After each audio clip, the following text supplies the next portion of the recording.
Buenas noches, martes 6 de febrero. En esta edición, una conversación con el canciller de la República, Javier González Olaechea Franco.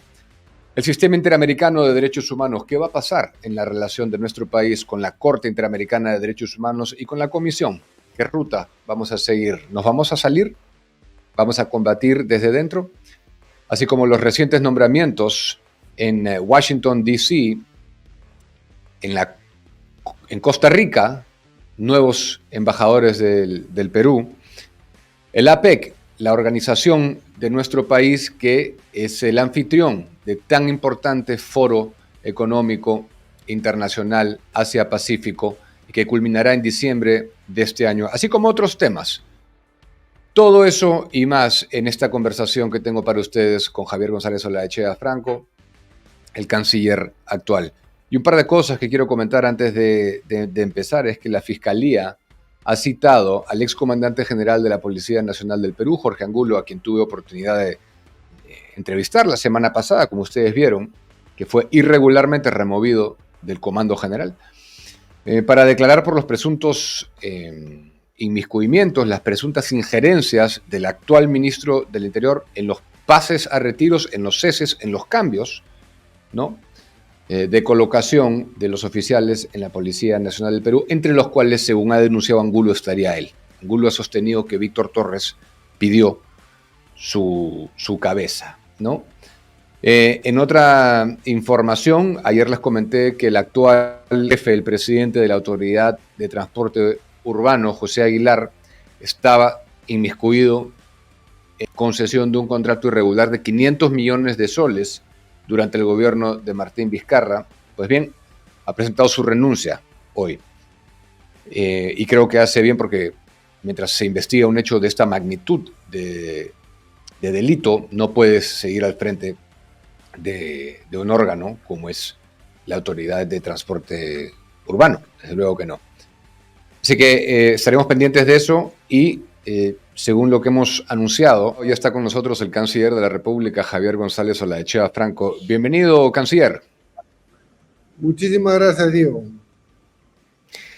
Antes de entrar de plano a lo que quiero abordar con usted, para no obviar la coyuntura latinoamericana, ¿cómo tomó la reelección apabullante del presidente Nayib Bukele en El Salvador? Tú lo has dicho, apabullante, y es una demostración muy clara de que en su país, como muchas partes de América Latina, la población demanda seguridad y quiere vivir en paz. ¿Qué opinión le merece el estilo de gobernanza de Nayib Bukele? Es un estilo disruptivo, directo, invoca a Dios. Yo soy hombre creyente, por cierto, y bueno, no cabe duda que es efectivo. ¿Considera que eso se debería seguir en nuestro país, ese estilo? Hablar directo, hablar franco y tomar decisiones ejecutivas considero que es necesario. Pasando al sistema interamericano de derechos humanos, canciller, que es un tema que, como usted bien sabe, yo sigo mucho. La primera pregunta es ¿qué va a pasar en materia de la relación de nuestro país con el sistema interamericano? Porque leyendo algunas de sus columnas, una puntualmente del año pasado, que habla sobre el Pacto de San José, la Convención Americana, etcétera, usted dice lo siguiente, lo quiero citar: resultando indispensable erradicar el direccionamiento ideológico, toca emprender uno de dos caminos. O se batalla desde dentro para erradicar sus múltiples males, incluidas auditorías contables y de cumplimiento de normas éticas, o se denuncia el tratado, que bien podría ocurrir. Entonces, ¿qué ruta vamos a seguir? ¿Qué va a pasar? No vamos a denunciar el tratado, vamos a permanecer dentro del sistema interamericano de derechos humanos y ofreceremos opiniones en las instancias correspondientes respecto a la necesidad de actualizar los mecanismos del sistema interamericano para que no se exceda como en algunos casos ha sucedido. ¿Le parece una buena idea la comisión que se está conformando en el Congreso para tratar de batallar desde dentro? Es una comisión que a mi juicio, de la primera lectura, invade no invade o pretende tener un papel en el diseño y la ejecución de la política exterior, y eso es competencia exclusiva y excluyente del Poder Ejecutivo. Sí, estoy de acuerdo con eso, pero ¿considera que va a ser bueno o malo? ¿Va a ser más un estorbo que una solución eficaz para, por última instancia, quienes quisieran que nos retiremos? Yo nada de lo que haga el Parlamento lo voy a considerar jamás como demócrata practicante de hace 45 años como un estorbo. Posiblemente se produzca un debate y el Ejecutivo hará conocer su opinión porque ratifico, es una competencia exclusiva y excluyente el diseño y la ejecución de la política exterior del Poder Ejecutivo, concretamente la Presidenta de la República, asistida por su canciller. Ahora, también podríamos considerar, dejando de lado lo que está haciendo la comisión propuesta en el Congreso, que hay mucha afinidad con su estilo de enfrentar nuestra relación con la Corte y con la Comisión, batallarla desde adentro, procurar un cambio que se ajuste a los intereses también del Perú y dejar constancia de que por lo menos se ha intentado por si más adelante el Perú decidiera dejar de reconocer la competencia de la Corte. Yo no quisiera señalar que hay una concordancia entre el Parlamento, sería presumir, yo soy el canciller de la República, un ministro de Estado, y ellos son un poder del Estado. Lo que puedo señalar es que la preocupación del Parlamento o quienes han manifestado dentro del Congreso es coincidente con la preocupación del canciller de la República. ¿Cuánta, digamos, simetría, cuánta concordancia debería llevar Torre Tagle, las políticas de Estado de la Cancillería, con la voz de la democracia, que sabemos que la amplia mayoría del Perú quisiera que nos retiremos? ¿Cuán importante es eso en el diseño de la estrategia? Yo no sé si la amplia mayoría quisiera que nos retiremos de las instancias del sistema interamericano, concretamente. Lo que sé es que la concordancia de la mayoría de los peruanos con la política exterior reforzada que expuse en el Congreso de la República apenas asumía a las pocas semanas, es una concordancia muy elevada, porque ahí se detallan todos los ejes de acción prioritarios de esta política exterior que estamos ejecutando desde la Cancillería y que, por cierto, la Presidenta ha ratificado hace 4 o 5 días en su discurso cuando recibió el saludo de todo el cuerpo diplomático acreditado ante el Perú. Lo dijo con todas sus palabras, habló de la política exterior reforzada. Lo que digo se sustenta también, canciller, en información estadística recogida en diversas encuestas. O sea, eso es un hecho. La gran mayoría del Perú quisiera que el Perú deje de reconocer la competencia contenciosa de la Corte. O sea, eso es un hecho.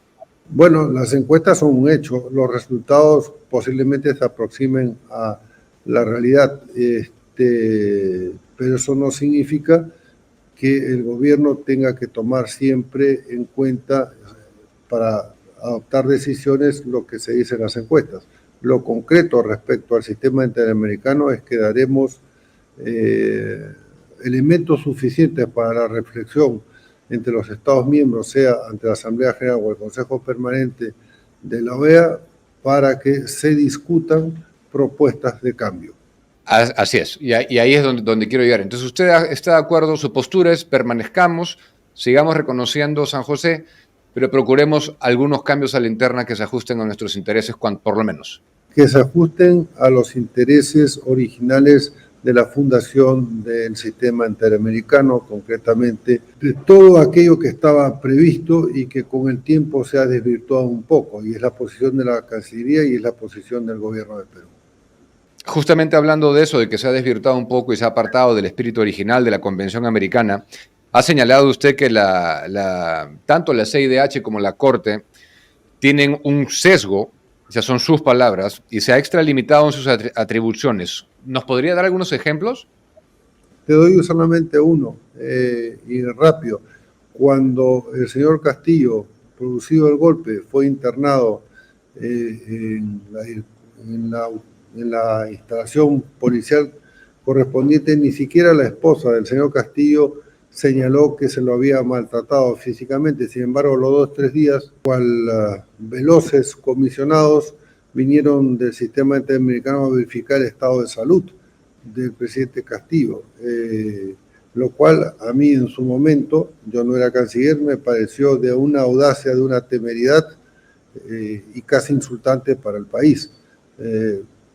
Poco tiempo después o poco tiempo antes, Después, por ejemplo, murieron 7 policías corridos por gentes que protestaban contra el gobierno constitucional y se ahogaron en el río evitando que los apedrearan. Ahí no vino nadie, nadie levantó la voz, los derechos humanos no existieron, las muertes quedaron impunes y eso sí me parece absolutamente injusto, asimétrico y, por qué no decirlo, en cierta medida vergonzoso ese silencio por quienes defienden los derechos humanos con un sesgo ideológico. Lo mismo podríamos decir, por ejemplo, también del informe entregado por la Comisión relacionado a las muertes ocurridas entre diciembre del 2022 y enero del 2023. Yo me ratifico en mi columna que se llamó justamente el informe publicado con ese motivo, publicado en El Comercio, y no tengo nada que quitar ni que añadir. Ok, estos son algunos ejemplos entonces de que actúan en virtud de un sesgo, porque los más defensores del sistema interamericano señalan que no era una instancia para que la denunciaran ellos porque no existía una fuerza desmedida del Estado versus el ciudadano, ¿no? Entonces eso ya es muy fácil adoptar el debate, pues, ¿no? Convenientemente desde ese modo, ¿no? Así no llegamos a nada. No solamente no se llega a nada, sino que se desvirtúa la verdad. En ese artículo del informe yo señalaba que la OEA había indicado al gobierno peruano como autor presunto, no recuerdo, de masacre. Y el diccionario de la Real Academia es muy claro, porque yo leí el informe 3 veces para poder escribir el artículo. Masacre es una acción sistemática de la autoridad policial contra una población indefensa.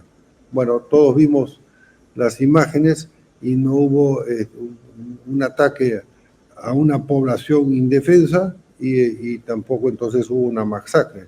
Sí han habido excesos y que se están investigando, y en algunos casos, como se dijo, individualizados, están siendo procesados. De manera que la justicia no tiene que ser selectiva ni con nombre propio, sino tiene que ser ejecutiva, célere, pero para que se llame justicia tiene que ser veraz a los hechos.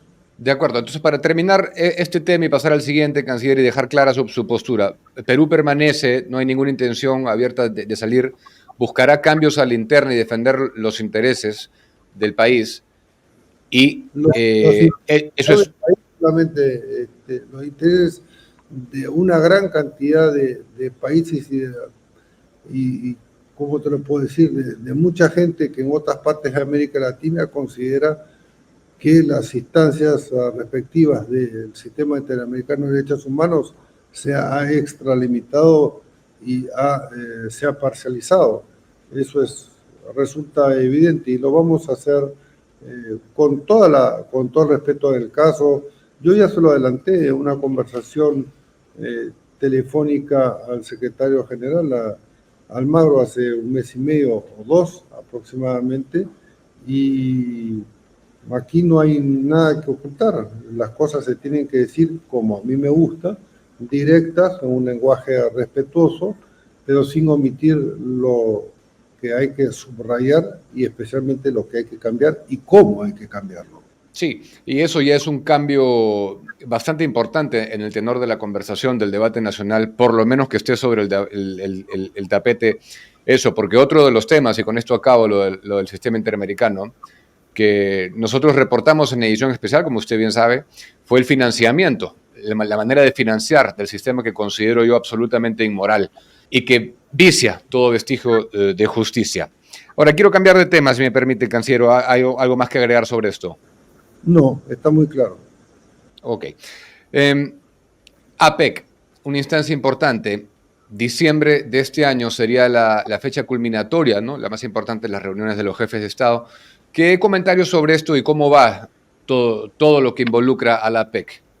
APEC es el foro económico y comercial más dinámico del mundo, concentra 60 y tantos % del comercio, es la ruta de la seda, la relación entre los países que, se encuentran dentro del Asia-Pacífico. Son 21 economías y Perú preside para todo 2024 la APEC, y esto significa más de 130 reuniones a lo largo de todo el año en 5 ciudades del país y concluye con una cumbre muy trabajada con una agenda temática propuesta por el Perú, concretamente por la Cancillería peruana, en donde paralelamente, además de los jefes de Estado de las 21 economías, se producen una serie de encuentros entre inversionistas de todos los países de APEC en ocasión de la cumbre y antes de la cumbre. Y también, evidentemente,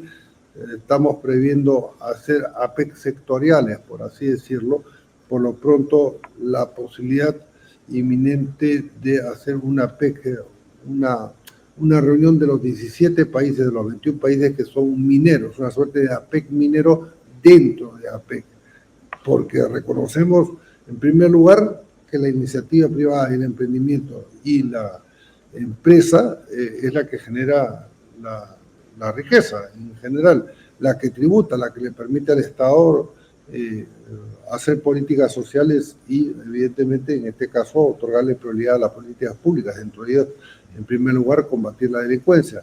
De manera que APEC es una maravillosa oportunidad para, además, fomentar el turismo. Vienen 10.000 personas.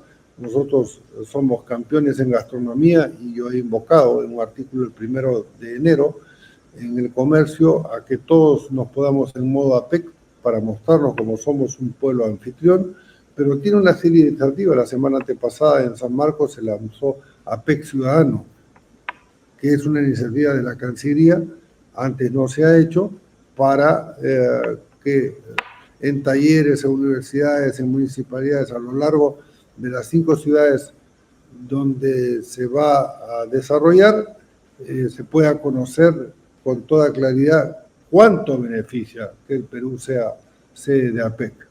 Los beneficios del APEC están muy claros. A mí lo primero que se me viene a la mente es las garantías de seguridad. ¿Considera que vamos a tener un nivel de seguridad óptimo para recibir a todos, no solamente a los jefes de Estado y los políticos, ¿no?, sino a todo lo que involucra los visitantes de la APEC?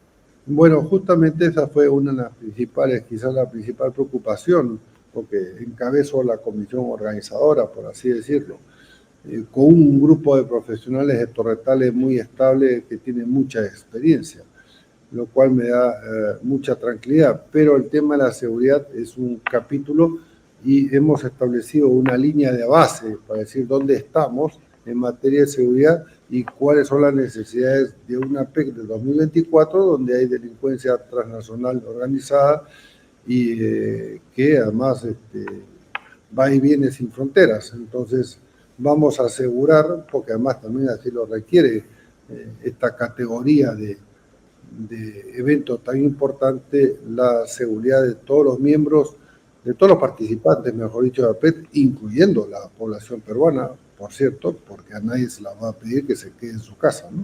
Claro, porque no todo es malo, canciller, como yo siempre procuro darle un espacio a las cosas buenas. Nos hemos enterado de recientes disposiciones de nombramientos, entre ellos Alfredo Ferrero en Washington, D.C., Carlos Hackanson, y 2 más que quisiera que nos confirme. Y asimismo también quisiera preguntarle si puede explicarnos cuál es su mayor reto, su mayor desafío, qué cosa es lo principal que quiere lograr a la cabeza de Torre Tagle. Que la política exterior reforzada que hemos diseñado sirva a los intereses de las grandes mayorías del Perú, que lo que mandan son cambios, inversiones, más oportunidades, y en todos los campos, en el campo educativo, en el campo de salud, vale decir, la política exterior reforzada está muy bien definida a los efectos de que sea, por un lado, el reflejo de la realidad, pero que coadyuve a superar los problemas nacionales, en primer lugar. Y en segundo lugar, ser artífices o copartícipes de problemas que aquejan al mundo. Ya le hemos hecho algunas propuestas a dos países que están en conflicto, porque Torretales tiene una vieja tradición diplomática apegada al derecho internacional y a la Carta de San Francisco, y hemos dicho que podemos ser parte de la solución. Bien, y para terminar, ¿cuál es la posición del Estado, la postura del Estado frente al conflicto Israel-Palestina? La posición es la misma de hace, desde 1947, cuando Naciones Unidas aprobó una resolución que declaraba el derecho a Palestina y a Israel a tener dos estados. No hemos variado ni vamos a variar esa posición que es histórica, pero respecto al conflicto, hemos hecho en diversas formas, canales abiertos, canales cerrados, un llamado urgente al cese del fuego, a liberar a los prisioneros, a mantener a los civiles fuera del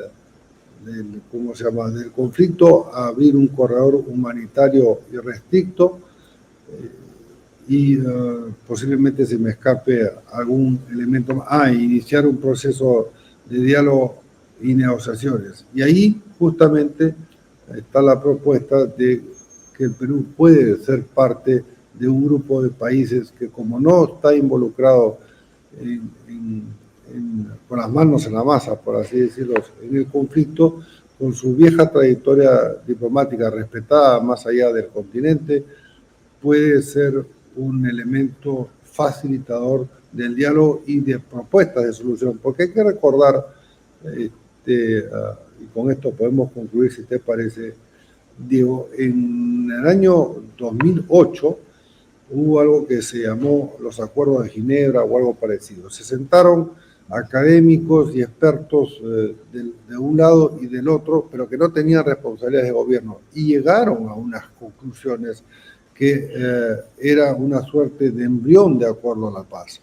El problema está que cuando tú detentas el poder, los cargos, y estás obviamente frente a tu opinión pública, nunca quieres ceder nada. Pero tanto palestinos como israelíes en el año 2008 llegaron a esos acuerdos. Y yo he dicho en las reuniones abiertas y en las reuniones reservadas que ese es un punto de inicio y que el Perú puede ser parte de un equipo, de un grupo de países facilitadores de una paz duradera y que garantice la seguridad tanto de Israel como de Palestina, que debe ser reconocido como Estado. Ojalá, canciller, lo deseamos de todo corazón. Le agradezco por la comunicación y la mejor de las suertes en la gestión. Gracias, Diego. Hasta cualquier momento y suerte con tu nuevo programa. Gracias a usted. Bien, fueron las declaraciones de Javier González Olaechea Franco, el canciller de la República. Creo que ha sido bastante claro. Quería mencionarles que yo fui uno de los que critiqué su nombramiento. Digamos, yo tengo una amistad previa con el canciller. Lo conozco muchos años antes de que haya llegado al cargo. Y a mí sí me molestó, debo ser honesto, que aceptara ser parte de una administración que se había criticado mucho, que él había criticado mucho, pero también es cierto, debo decir, pasado el fragor, el momento de reacción encandilado de muchos, ¿no? Que es verdad que se está haciendo un buen trabajo, creo yo, desde la Cancillería, y los espacios se tienen que llenar. Si no los tomaba, por ejemplo, en este caso él, lo hubiera llenado una persona más afín de repente a las ideas originales de Pedro Castillo, y eso no era bueno para el país. Yo soy de los que cree que está haciendo un buen trabajo el canciller. Hay que decir las cosas buenas también. El nombramiento de Alfredo Ferrero en Washington es una muy buena noticia para la diplomacia peruana. Un hombre que contribuyó a lograr el TLC con Estados Unidos, que tiene experiencia, sabe cómo lograr acuerdos comerciales, cómo atraer inversión, sabe las condiciones que se tienen que dar para que vengan a invertir a los países. Carlos Hackanson, un abogado muy respetado, un constitucionalista muy respetado. Estas son cosas buenas que hay que reconocer. Y así como somos críticos con todo lo que está mal, también hay que decir lo que está bien. El APEC es una gran oportunidad para el Perú. Ojalá que podamos tener seguridad y garantizar las condiciones para la cumbre final, ¿no? La reunión final, que es en diciembre de APEC, en donde vienen los jefes de Estado y todo. Es una vitrina importantísima para el país, está en el ojo de todos los países que conforman el APEC. Y bueno, entonces saquen ustedes sus propias conclusiones de todo lo que hemos hablado con el canciller, nuestra relación con el sistema interamericano de derechos humanos. Creo que ya denota un cambio de tenor, por lo menos que esté sobre la mesa una conversación distinta a la que ha habido todos estos años, ¿no? Esta voluntad de cambiar desde dentro el órgano y no patear el tablero y decir me voy porque me voy, nada más. Si bien habemos algunos que apoyamos el retiro y la adhesión a un nuevo organismo supranacional, creo que es bueno que por lo menos el Perú esté dando la batalla, no otorgue esos espacios y tengamos un canciller que diga claramente que se ha extralimitado en sus funciones la Comisión y la Corte, que impera un sesgo ideológico, él lo ha dicho claramente, lo ha dicho tanto en sus artículos de opinión y ustedes mismos lo han escuchado declarar, y que se tenga la voluntad de hacerles el pare con aquello con lo cual no nos sentimos representados y consideramos que se distancia con el espíritu original de la Convención Americana, a quien se debe, ¿no? El Pacto de San José y la Corte, ¿no? Así que espero hayan disfrutado de esa entrevista, se vendrán más. Yo me despido, nos reencontramos el día de mañana.